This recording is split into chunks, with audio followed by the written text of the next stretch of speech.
Welcome back, everyone. This is Dr. Gallenstein. Today we will do our second lecture on the agricultural household model. The agricultural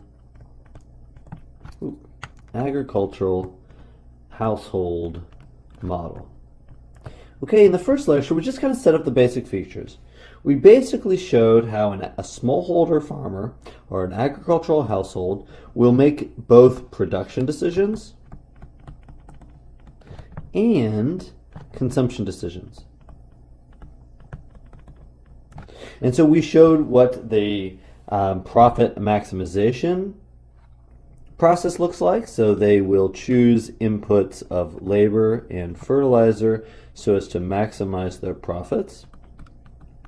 Okay, and they will also choose the quantity of corn that they consume, the market goods they consume, and the leisure time that they consume in order to maximize their utility. We showed how, in fact, their utility maximization problem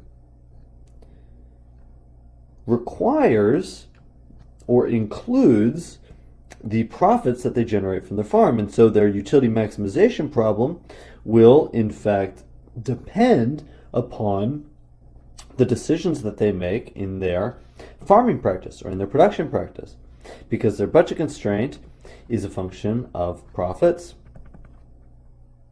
non-farm income, the total value of their time, equal the expenses that they spend on all of the goods that they consume.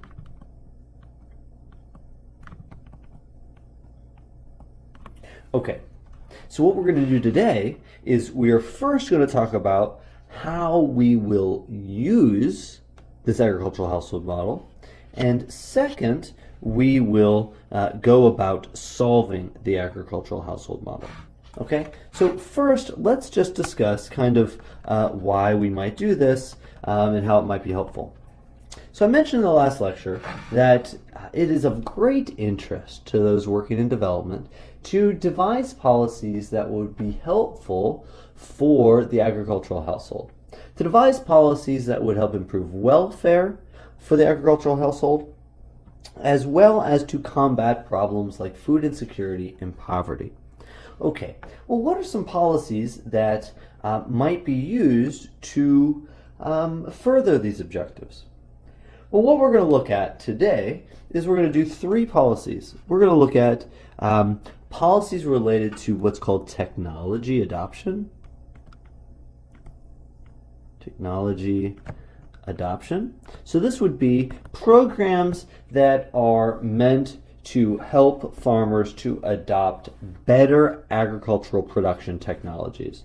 So a simple example would be adoption of advanced seed varieties. Okay. So what is the effect? What is the effect of promoting the adoption of advanced seed varieties? So another option, another policy that we might look at is, what about policies that help to facilitate the transfer of remittances? Okay. And then the last policy we're going to look at is we're going to look at what we might call globalization or free trade. Okay, so what happens to an agricultural household if the government lowers tariffs and allows the market price of some commodity to be equal to the global or world price? All right, I want to consider all three of these and see how do these policies affect the outcomes of an agricultural household. Now, what are the outcomes that we're interested in? Now, we're very much interested in the nutritional outcomes of households. We're interested in health outcomes. We're interested in education. Now, how can we use our model as stated to explore the impact of these policies on these outcomes? Well, this is how we can do it. In our model, we have utility derived from consumption of corn, market goods, and leisure. Actually, outcome, I'm just going to add poverty here as well.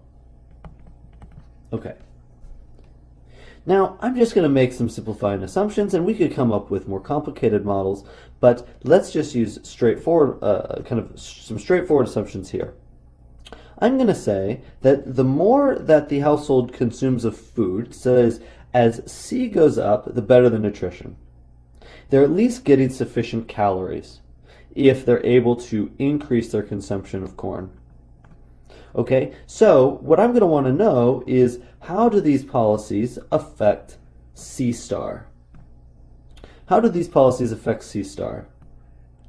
If these policies improve C star, then we can say that they are improving the nutrition of the household. And now what about L? Or what about education? Well, let's say this. Let's say that the more time that the family has of leisure, the more leisure time that the family has, the more that they can send their children to school, and the more time that their children can spend studying. So in light of that, we will look at L star. And we will say that whatever impact these policies have on L star will reflect the ability of the household to provide education to their children. Okay. And lastly, we're going to look at M star. Okay. And we're going to say that M star, that's the number of goods that the household can purchase in the market. We're going to say that that's a proxy for general poverty. Households will usually try to meet their nutritional needs before they purchase goods, other goods. And so let's say that the amount that they purchase from the market will be a rough proxy for poverty. Okay, so the way that we're going to use the model is we are going to solve the model for these three things, and then we will analyze how these policies affect these outcomes. All right, that's the general framework. That's what we're going to use this model for. All right, and I will show you in detail what that looks like when we solve an example. Okay, and so let's go ahead and do that now. Let's solve an example of an agricultural household model.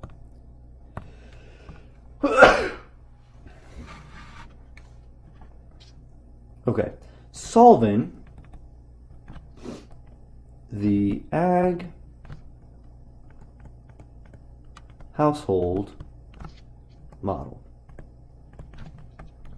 Okay, so let's solve the agricultural household model. Now this is the way that we're going to do this. We're going to say that the farm, in a sense, solves the profit maximization and the utility maximization simultaneously. Really, they make the decisions together. But for us to solve it, what we're going to do is we're going to assume that the household will make decisions sequentially. All right, and they factor into each other. So the two decision-making processes go together, but we are going to solve it sequentially. All right, that means we're going to say we're going to solve the production decision first. We're going to solve the production decision first, and then we will solve the consumption decision. All right, and then I will show how we can use the solutions to the model to investigate those predictions. Okay, so then let's start with production. Now, in order for us to solve a production function, what we need to do is in order to solve the profit maximization problem, we need to specify a production function. So let's specify a production function. All right, I'm just going to say that this will be our production function. Remember our production function CHV, okay? And I'm going to say it's this function. It's some parameter A times H, okay, times the natural log of L times V. All right, that's going to be my production function. Okay, Now, we typically call this the total factor productivity. We will use this as a proxy for technology adoption later, but we'll get to that later. Okay, so actually, you know what? I'm going to change this. I'm going to say that it's this instead. All right, this will be in conformity with the notes. Okay.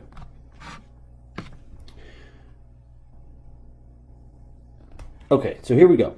Here's our production function. We have A times H, where H is land, times the square root of labor plus the square root of fertilizer. Okay, so this is our production function. Let's go ahead and solve our profit maximization. All right, so they're going to choose labor and fertilizer so as to maximize their profits.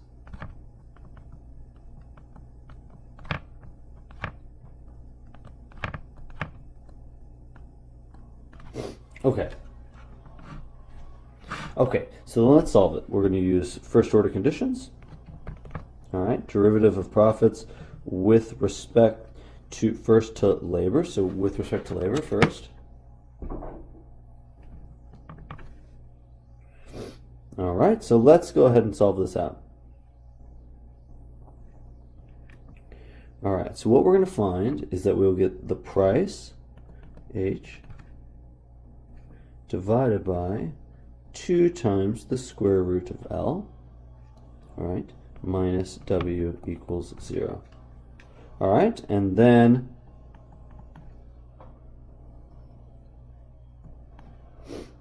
then we'll do the same thing for fertilizer. You know what, let me kind of show you a little bit more of my steps here. Let me show you my steps. All right, so remember, we basically have price times CLHV, right? And so the derivative is price times the derivative of C with respect to L. So the question is, we need to find this. Remember? All right, so then this is kind of in the generic form. So basically, what is the derivative of C with respect to L? What is that? Okay, so what is C? C is this, AHL plus V. Okay, let's distribute that to make it a little bit easier. Okay, and then I'm going to make it a little bit easier still and recognize that the square root is like raising L to the 1/2 power. All right, so then what is the derivative of C with respect to L? Well, we just bring the 1/2 down, so 1/2 AH times L 1/2 minus 1. All right, so that equals 1/2 AHL to the minus 1/2. And that will equal, so we can take the AH up to the top of the fraction. All right. And then L to the negative 1/2 is the same thing as, so L to the negative 1/2 is equal to 1 over square root of L. So then we'll get 2 square root of L. All right. So that's where that comes from. And so then let's replace this. Just kind of show my steps here. Price times AH divided by 2 square root of L minus W equals 0. Okay, hopefully that makes my math a little bit more, a little easier to understand. If you follow the same procedure, you'll get the same thing here. Okay.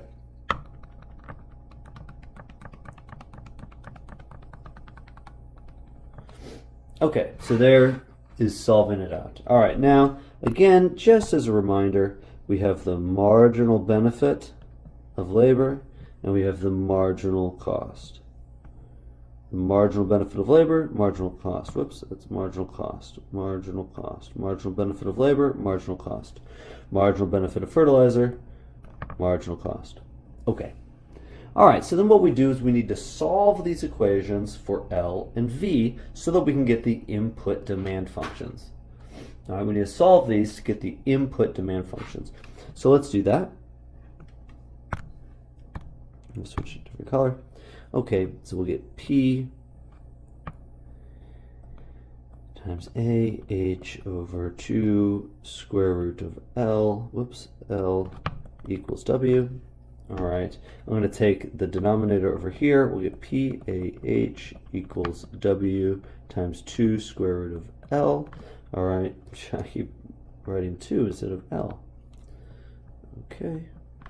All right, let's take the 2W over to the other side. We'll get square root of L equals P A H over 2W. And then let's square both sides. And so we will get P A H squared over 4W squared. All right, so that will be L star. You can follow the same math to find that V star is very similar. Okay, so these are our input demand functions. And so if we want to know what our output supply function is, remember input demand function. If we want to know the output supply, we would just plug these back into the production function. All right, and then the profit function, let's write it out. The optimal profit function is you'll just plug the input demand functions into the profit function. Okay.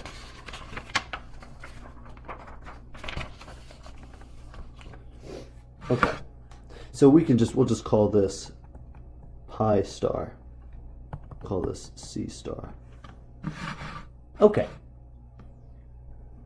This is the production side of the story. Here's the production side of the story. We're finished. We have found our input demand functions, and then using those, we found our optimal profit function we'll just call pi star.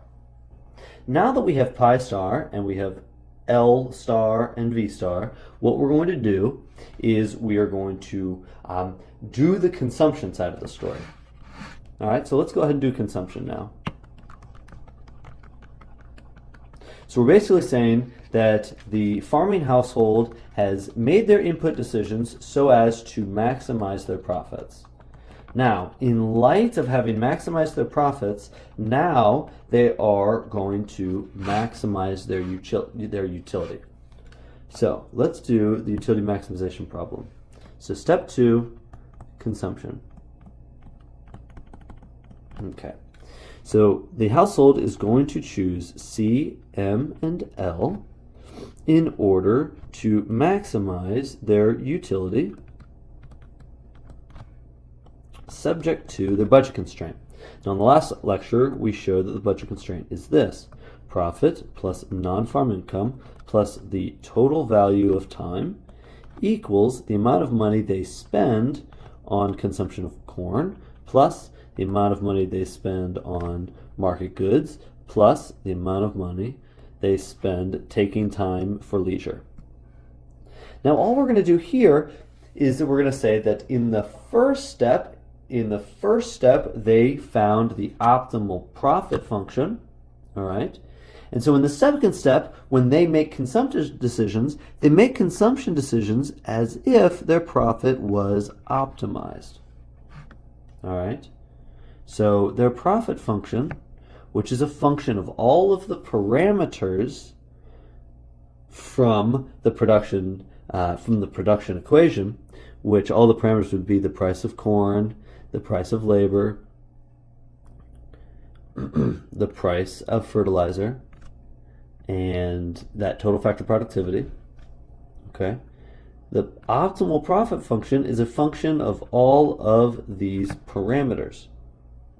Okay, and so we've solved for this in the last step when we did production. We solved for this, we found this, And so now what we would do is we plug it into basically the income. We plug it into the budget constraint here for the consumer decision. And now the farmer household can choose their consumption in order to maximize their utility, given that their profits have already been optimized. Okay, so that's how they're kind of making the two decisions. That's how they're combining their production and consumption decisions, is that they're making the profit decision first, maximizing profits, and then choosing how much to consume, given that the profits from their farm have already been maximized. Also given the fact that the farmers are contributing some of their labor to the farm, and taking into consideration that the household is consuming some of what they produce. Okay, so this is taking into consideration all of the ways in which the farming household is both a producer and a consumer.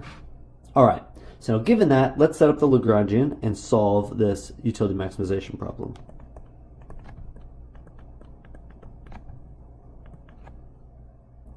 Okay, also real quick, I'm going to say that the utility function is the natural log. Okay. All right, so let's write this out. Natural log of C plus natural log of M plus natural log of L. All right, plus the Lagrange multiplier times the budget constraint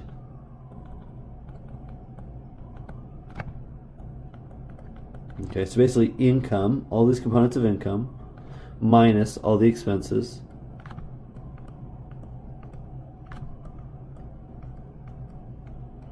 Okay. All right, so let's do it. Derivative of the Lagrangian with respect to C, derivative of the Lagrangian with respect to M, derivative of the Lagrangian with respect to L, and the derivative of the Lagrangian with respect to lambda. Okay, so let's just do this real quick. We'll go term by term. Derivative of the natural log of C is 1 over C. Derivative of the natural log of M is 0 because there is no C. Again, 0. This looks pretty big, but it's actually straightforward. It's just lambda times P, because here's the only C there, equals 0. All right, same for M. 0. 1 over L minus natural log PL equals 0.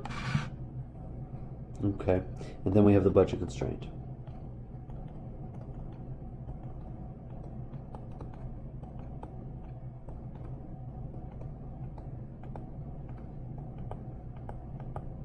All right, remember we need to solve all of these equations for C star, M star, L star, and lambda star. So let's do that. Now, my favorite method for doing this is to solve all of these equations for C, M, and L, and then plug them in to this equation and then solve for lambda. So let's do that. So we'll do this one. I'll show all of my steps for the first one. All right, so we're going to take this to the other side. All right, multiply both sides by C. Divide both sides by lambda P, and so we'll get C equals 1 over lambda P. It's a little bit unclear. 1 over lambda P. Okay, so let's just get rid of that. Just show my steps. C equals 1 over lambda P. All right, and then it's straightforward to see that M will be closely the same thing, lambda over PM. L will be 1 over lambda PL. Okay, we're going to take all of these and plug them in to the last constraint here. So we'll get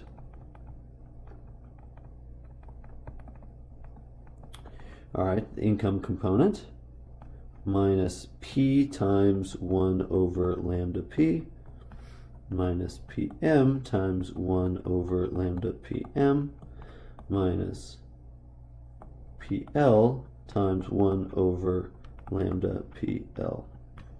Okay, So now let's solve that. We're going to take this, we're just going to take it up here, all right?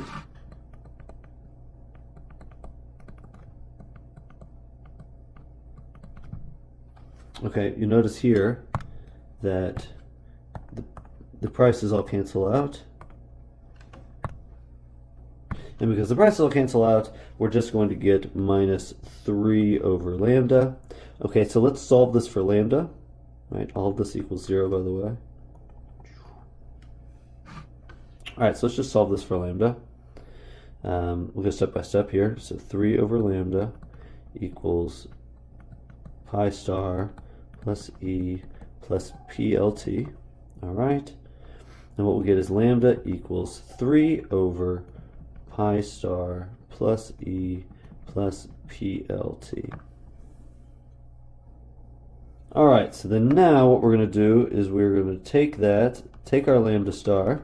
This is our lambda star. Take that, plug it in back into C, M, and L, and by doing that, we will get our C star, M star, and L star. All right, so let's plug this in. 1 over lambda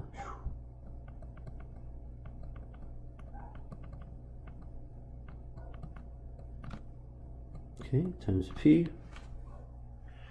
All right, and this becomes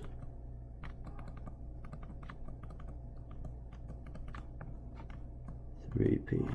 All right. The same is going to be true for M. All right, so this is going to be C star. M star is going to be the same thing.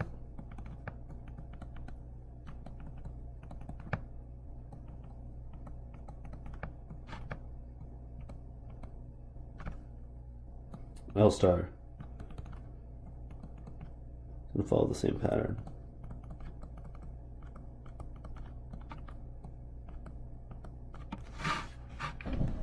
Okay, so here we go. This is the conclusion to our utility maximization problem.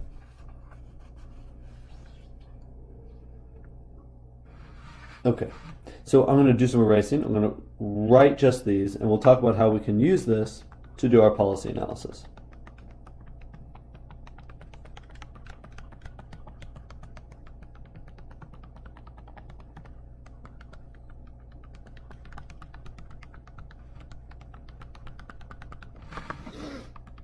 Okay, so C star is pi star plus E plus PLT over 3P. M star pi star plus E plus PLT over 3, the price of market goods, and then leisure time is going to be the profit plus non-farm income plus price of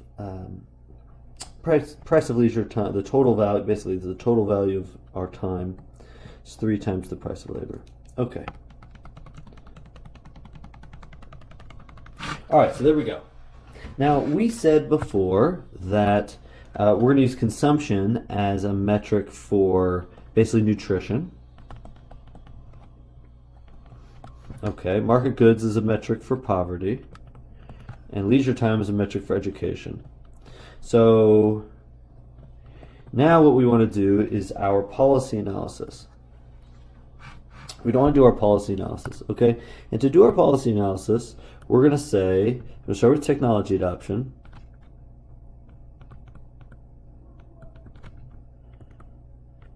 What are we saying? So we're going to say that if the household adopts advanced seeds, what happens is that the total factor productivity goes up. So the total factor productivity goes up. We're going to model the adoption of advanced technology by saying that advanced technology increases the total factor productivity.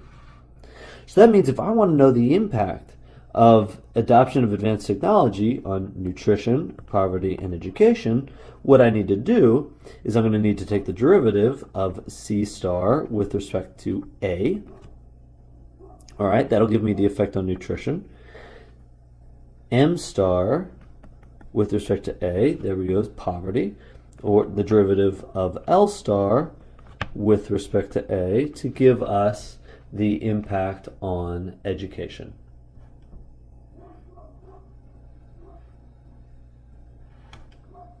Okay, that's our first policy. Now if I said, what is going to be the effect of remittances? So let's say that a nonprofit organization or a company or the government put in place some policy that would facilitate the transfer of remittances, make it easier for household members that live away from the household to transfer money home. What that would do is it would increase non-farm income. So that would be as if E is going up. So as non-farm income is going up. All right, so it would be just like this, except to be the derivative with respect to E. And likewise, let's say world trade. So let's say, let's rephrase it. Let's do trade liberalization.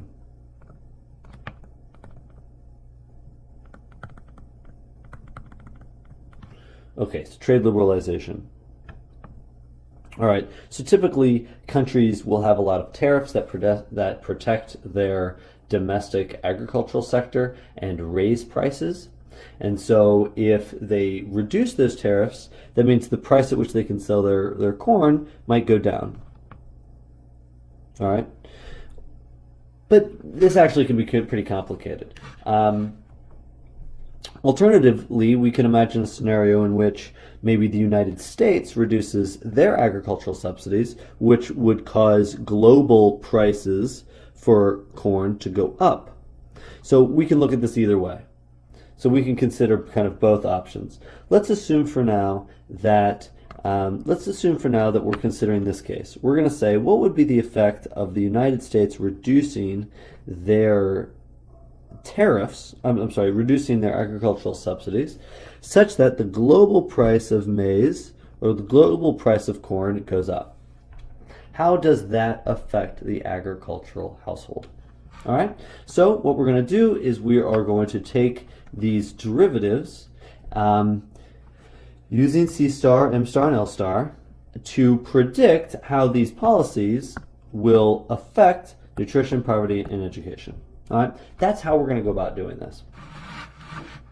All right, now first, in order to do this, I just want to make note of a couple of things. First, I want to recognize that A, E, and P are all parameters, and our C star, M star, and L star are all functions now only of parameters, not of any other variables. So they're functions of parameters. They're functions of the parameters. All the parameters from the model. Price, price of labor inputs, price of fertilizer inputs, total factor productivity, non-farm income. What else is there? Let's leave it at that. So it's a function of all of the parameters of the model. Okay. And so if we want to know how these policies will affect these outcomes, what we're going to do is take the derivative of these variables with respect to those parameters. All right, that's how we're going to find the impact of the different policies. And actually, as I look at this, we might even add another one. Let's say we're interested in this technology adoption issue, and I said that if they adopted advanced seeds, their total factor productivity will go up. But we could also say that another policy would be maybe a fertilizer subsidy. A fertilizer subsidy would make the price of fertilizer go down. That would hopefully spur additional adoption of fertilizer. So let's look at this one too. Let's see what a fertilizer subsidy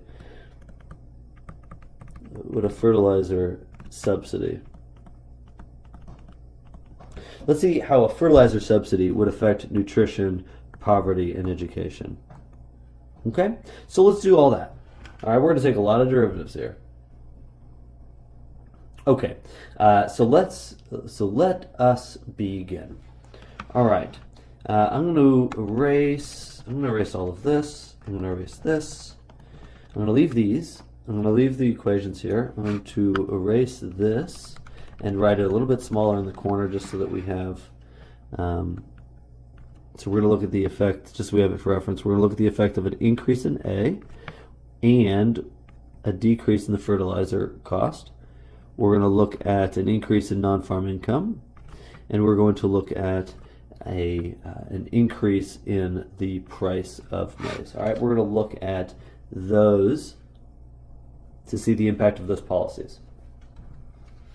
Okay, so let's start by looking at the impact of a fertilizer subsidy. All right, so it's reducing the price of the input cost of fertilizer. All right, so, and let's just take one example. We're just going to look at consumption. All right, so for this illustration, we're just going to look at one. We're going to look at consumption of corn. Okay, so let's take a look. All right. Okay, so what we want to do is we want to take the derivative of the consumption of corn, so C star, which is a function of all these parameters. E and A. Okay. We're going to take the derivative of this with respect to, let's start off with the fertilizer subsidy. All right, so how is the fertilizer subsidy going to affect the consumption of corn? All right, that means we need to take the derivative of this function with respect to mu. All right, well, how do we do that?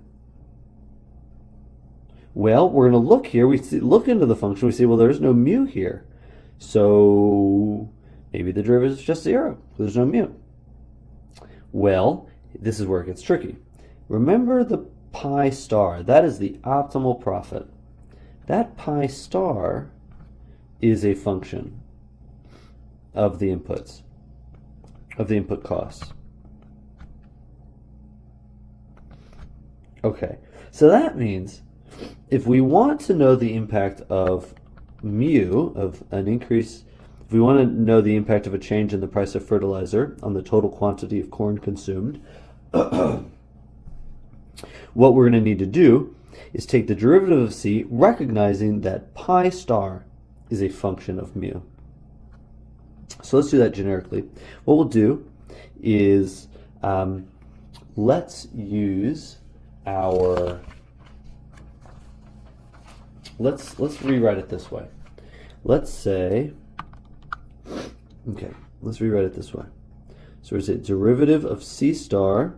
C star is a function of pi star, which is a function of P, W in mu. And it's also directly a function of E, P, E and P. Okay. All right. Take the derivative of that with respect to mu. All right. So if we're going to do that, we're going to need to use the chain rule. The derivative of C star with respect to profit times the derivative of the profit function with respect to mu. Okay, so that means the derivative of C star with respect to mu is equal to the derivatives of C star with respect to profit times the derivative of profit with respect to mu. All right, so now we want to know the sign of this derivative. We want to know if mu went up, what happens to consumption? Will it go up? Does an increase in mu lead to an increase in consumption? Or does an increase in mu result in a decrease in consumption? We'd like to know that. We want to know the direction of this derivative. Because what we want to know, so let's say this, if an increase in the price of fertilizer resulted in an increase in consumption, then a fertilizer subsidy, which decreases the cost of fertilizer, would cause a decrease in consumption. Alternatively, if an increase in the cost of fertilizer reduces consumption, then a reduction in the cost of fertilizer would result in an increase in consumption. All right, so we need to, we'll say we need to sign the derivative. We need to know whether this derivative is positive or negative. Well, let's see what we can figure out. Now first we can say, well, what is the derivative of C star with respect to pi? Well, C star equals pi star divided by 3p plus E PLT divided by 3p. If we take the derivative of C star with respect to pi star, we will get 1 over 3p. So this is 1 over 3p times derivative of pi star with respect to mu. All right, 1 over 3p is positive. So that means the first term here, this term is positive. That means that as profit goes up, the consumption of corn goes up. Okay, great. So that part's positive. Well, now we need to figure out this one. Is this going to be positive or negative? So when the price of fertilizer goes up, how does that affect profits? Will profits go up or down? If profits go up, when the cost of fertilizer goes up, then it'll be a positive times a positive, which will mean the total, so this derivative here will be positive. Or if the derivative is negative, that means if profits go down when the price of fertilizer goes up, then the total, the derivative here, the derivative of C with respect to mu, will be negative. All right, so let's figure out what the direction of this derivative is. Well, how are we going to do that? How are we going to do that? All right, now let's just write off what our profit P star is. Let's write out what that function is. If you remember it, it was the price times A H square root of L star plus square root of V star minus WL minus mu V. That's our profit function. That's our optimal profit function. So now the question is, what is the derivative of this with respect to mu?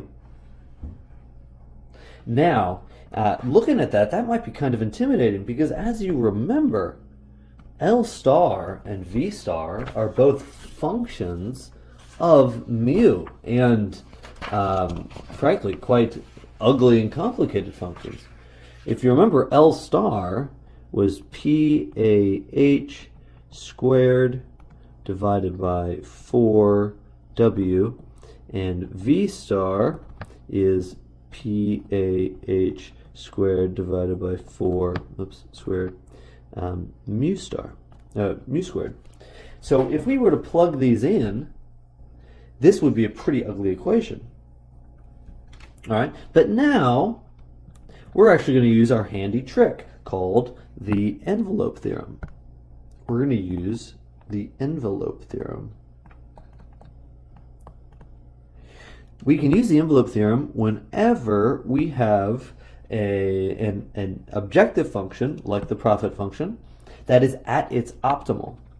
So the profit function is at the optimal, and we're taking the derivative with respect to a parameter, and that's what we're doing right now. We're taking the derivative with respect to a parameter.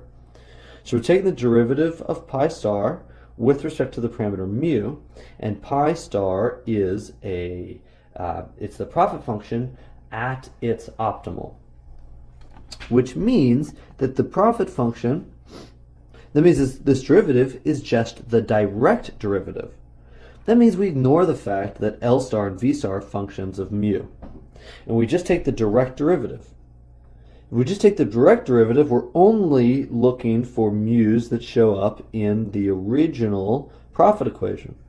So if we look at this, we take the derivative with respect to mu, we would say, well, if we looked only at this first term, there's no mu in this first term, so the derivative of this is 0. There's no mu in this term, the derivative of this is 0. So all we do is look here and see the derivative of profits with respect to mu is equal to negative v. That means this derivative is negative. Okay, so this derivative is negative. We just used the envelope theorem, made the derivative very simple. All right, so with all of that said and done, the derivative of c with respect to mu is negative. That means that as fertilizer prices go up, consumption goes down. Well, but what's a fertilizer subsidy? A fertilizer subsidy is where the price of the fertilizer goes down. Well, if the price of fertilizer goes down, then the consumption goes up. That is our policy analysis. We've concluded. We have now generated a theoretical prediction that a fertilizer subsidy will increase the consumption of maize, will increase the nutritional and health outcomes of households, of smallholder farming households.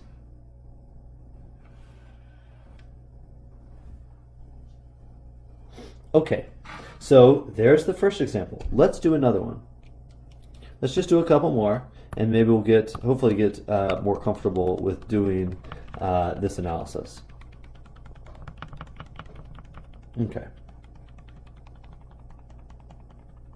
All right, I'm going to leave it with green.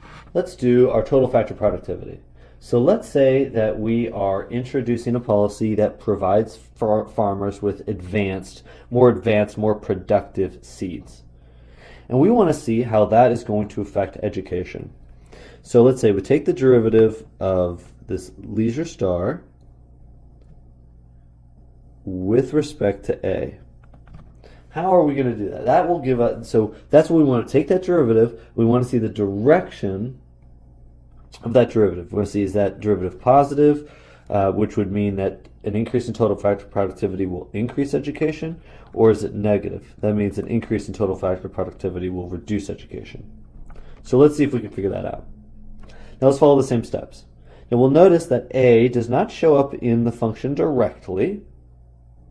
However, we'll notice that L star is a function of pi star, which is a function of the price and the input prices and total factor productivity. Okay.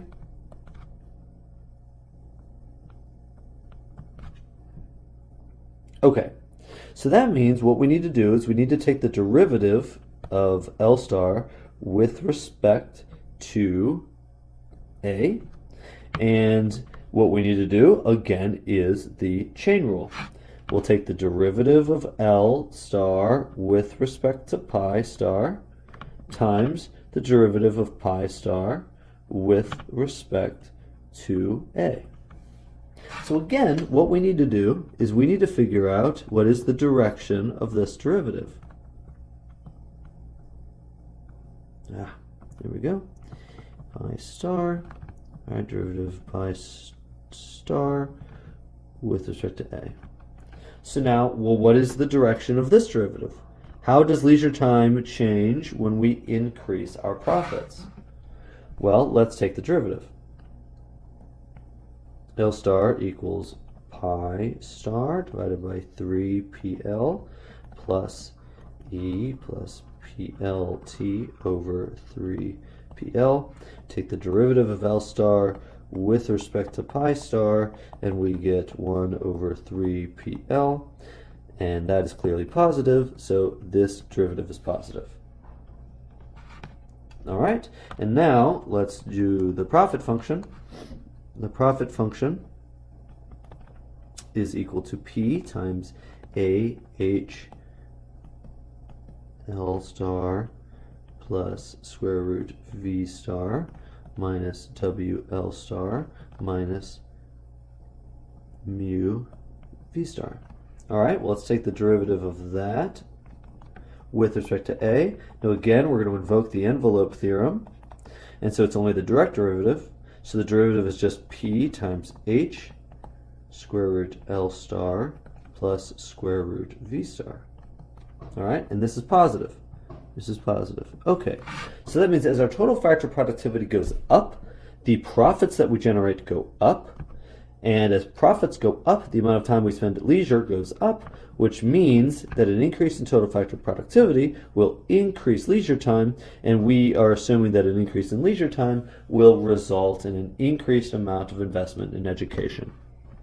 Okay, so then as total factor productivity goes up, education goes up.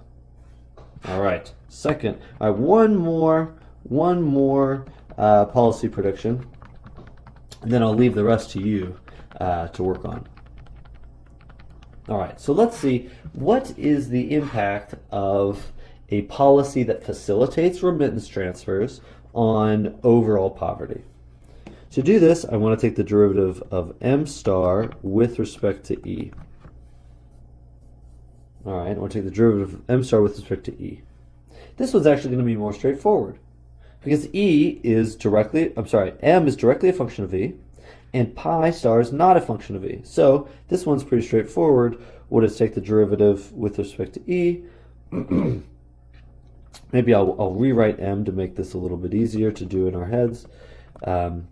I'm just going to separate out the fraction.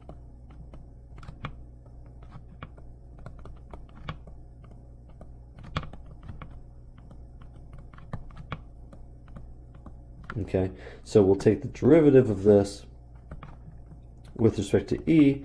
We'll find that the derivative is just 1 over 3 pm. This is positive. That means as we increase remittances,